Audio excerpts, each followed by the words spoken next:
والنقى والحلم والكرم.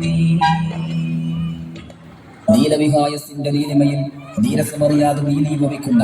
നീലവാന പക്ഷികളെ നിയന്ത്രിക്കുന്ന ജഗനിയന്താവിന്റെ നിസ്തുലവും നിസീമുമായ പരിശുദ്ധ ഖുർആൻ വാക്യങ്ങളെ കൊണ്ട് പെൺകുഞ്ഞ് ജനിച്ചാൽ ചുട്ടുപഴുത്ത മണലാരണ്യത്തിൽ കുളിച്ചുകൂടി ആ മണലാരണ്യത്തിന്റെ മുകളിൽ നിന്ന് അഭിമാന പുരസരം നൃത്തം ചവിട്ടിയിരുന്ന കാട്ടാള സമുദായത്തിന്റെ മനസ്സാകുന്ന മാണിക്യ കൊട്ടാരത്തിൽ പരിവർത്തനത്തിന്റെ പടപ്പാട്ടുപാടി 1500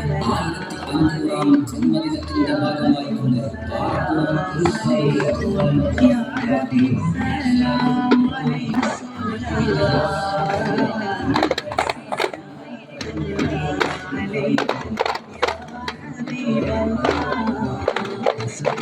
സത്യത്തിന്റെ പടവാൾ ഉയർത്തിയ അധർമ്മത്തിനെതിരെ ധർമ്മത്തിന്റെ വിപ്ലവഗീതം മുഴക്കിയ